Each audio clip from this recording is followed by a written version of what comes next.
Selamat datang kembali di sesi pendalaman kita. Pernah nggak sih Anda ketemu orang yang kayaknya tuh selalu pas gitu loh? Apa yang diomongin, apa yang dilakuin di situasi apa aja, kelihatannya pede banget, gampang akrab gitu. Nah, hari ini kita mau coba bongkar nih beberapa rahasia di baliknya. Gimana caranya melakukan semua langkah yang tepat itu, ya, dalam interaksi sosial maupun kerjaan. Sumber kita kali ini dari buku laris, judulnya How to Talk to Anyone, karya Lael Loans. Isinya tuh puluhan teknik komunikasi praktis banget.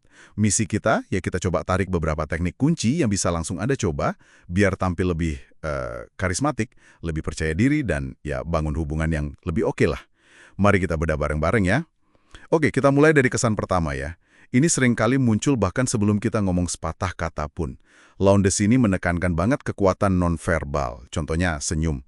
Tapi bukan senyum yang cepat, otomatis gitu. Ada namanya the floating smile. Gimana tuh caranya? Jadi, tatap dulu wajah lawan bicara sebentar, terus, jeda dikit, baru deh biarkan senyum hangat yang tulus itu muncul pelan-pelan. Seolah-olah senyumnya tuh spesial buat dia. Gimana? Kebayang nggak? Rasanya lebih personal gitu ya. Iya, betul banget. Jeda sebersekian detik itu krusial loh. Itu yang bikin kelihatan tulus. Bukan kayak senyum formalitas gitu. Sama pentingnya kayak mata. Ada teknik sticky eyes, ini maksudnya mempertahankan kontak mata sedikit lebih lama, bahkan pas Anda udah selesai ngomong atau pas dia udah selesai ngomong. Tujuannya nunjukin ketertarikan. Bukan melotot ya, tapi ya kontak yang terasa lengket sedikit. Studi bahkan nunjukin kontak mata yang intens, tapi pas itu bisa meningkatkan rasa hormat dan kedekatan. Ada lagi sih yang lebih kuat, epoxy eyes, ini lebih fokus ke satu orang, bahkan pas ada orang lain ngomong.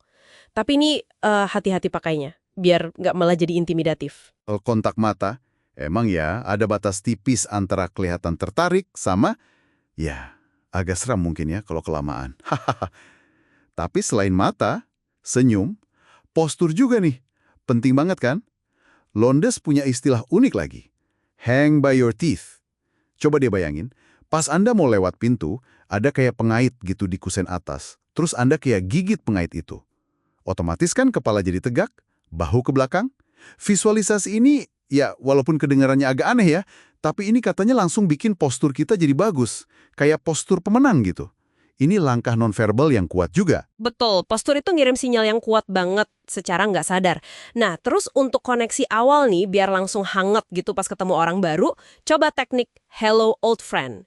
Ini bukan soal pura-pura ya, tapi lebih ke mengubah mindset kita. Jadi, pas ketemu orang baru, bayangkan dalam hati kalau dia itu teman lama yang berharga, yang udah lama nggak ketemu. Nah, perasaan seneng ketemu lagi, itu bakal otomatis terpancar lewat bahasa tubuh kita. Mulai dari alis, senyum, sampai cara berdiri. Suasananya jadi lebih cair dari awal. Ini kayak kita nyiapin panggung batin kita gitu, biar interaksinya positif. Oh, jadi ngatur perasaan dari dalam dulu ya? Oke, oke. Nah, dari nonverbal, kita geser dikit ke percakapan. Sering kan kita dengar basa-basi yang itu-itu aja. Klise banget.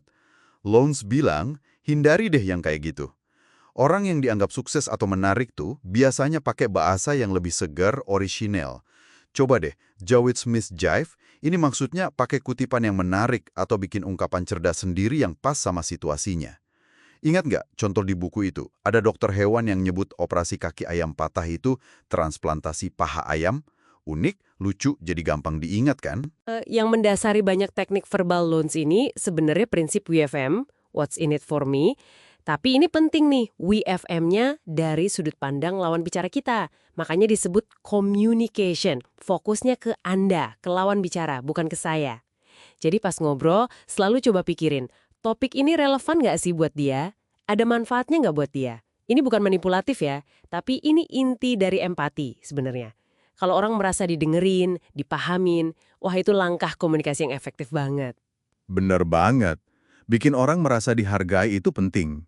Nah, terus gimana kalau situasi sosialnya agak tricky gitu?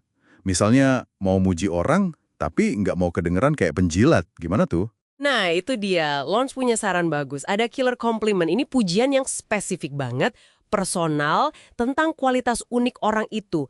dan disampaikannya secara pribadi. Jadi bukan cuma bilang, kerjaanmu bagus ya, tapi lebih kayak, wah saya tadi perhatiin cara kamu nanggepin pertanyaan sulit itu tenang banget loh, datanya juga lengkap, keren. Spesifik gitu rasanya lebih ngena dan otentik kan? Iya, iya, bener. Lebih terasa tulus ya kalau spesifik gitu. Betul, itu penting buat bangun hubungan. Sama pentingnya juga nih, kalau pas kita lihat orang lain bikin kesalahan kecil. Misalnya, kesandung dikit, atau numpahin minum sedikit. Tekniknya namanya overlooking their bloopers. Gampangnya, yaudah, abaikan aja. Pura-pura nggak lihat, atau nggak denger gitu. Soalnya, kalau kita komentarin, meskipun niatnya baik ya, kayak bilang, nggak apa-apa kok, itu malah sering bikin mereka tambah malu. Ingat nggak cerita soal eksekutif yang kentang panggangnya jatuh pas makan malam? Rekan-rekannya yang hebat itu pura-pura nggak lihat sama sekali. Nah, bantu orang jaga muka, jaga martabatnya, itu langkah yang elegan banget. Bantu jaga martabat, wah itu poin bagus banget. Nah, terakhir nih, kalau giliran kita yang butuh bantuan gimana? Lones menekankan soal kejujuran, pakai teknik Bear the Buried YFM and YFU. Maksudnya, ungkapin aja terus terang. Apa keuntungan buat Anda kalau dibantu, YFM, what's in it for me, dan apa juga keuntungan buat dia kalau dia bantu Anda, YFU, what's in it for you. Keuntungan buat dia bisa jadi ya cuma rasa puas udah nolong. Tapi jujur di awal gini penting banget buat bangun kepercayaan. Permintaan kita jadi lebih mungkin diterima. Oke, jadi intinya jelasin aja ya, sama-sama untungnya apa? Iya, kurang lebih gitu. Jadi, semua langkah yang tepat yang kita bahas ini, intinya tuh bukan soal manipulasi atau trik-trik kosong ya, tapi lebih ke soal kecerdasan sosial, soal empati, seni memahami orang lain, bikin mereka merasa nyaman, dihargai, merasa penting. Kayak kata Londes kan, nggak ada orang yang sukses sendirian. Kemampuan bangun koneksi lewat interaksi yang bijaksana ini, wah itu kunci banget. Benar juga.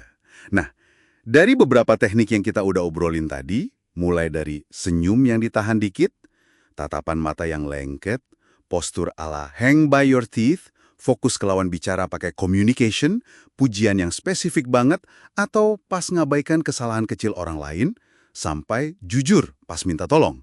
Kira-kira nih, mana yang paling, wah ini kayaknya gue banget nih, atau ini yang paling pengen saya coba? Coba deh. Pilih satu aja. Satu teknik buat Anda praktekkan secara sadar minggu ini. Bisa jadi floating smile pas nyapa rekan kerja besok pagi, atau fokus ke postur tiap kali lewat pintu. Coba amati aja dampaknya gimana. Sebagai penutup, ya mungkin sebuah renungan kecil, buku Lowndes ini kan ada 92 teknik. Banyak banget. Tapi coba pikirkan, dari yang kita bahas hari ini aja, langkah kecil mana yang kalau Anda latih terus-menerus secara konsisten, siapa tahu ya kan, justru itu yang bisa buka pintu peluang besar yang nggak terduga buat Anda di masa depan. Satu langkah kecil yang tepat, kalau dilakukan berulang kali, wah itu bisa mengubah banyak hal loh, coba direnungkan.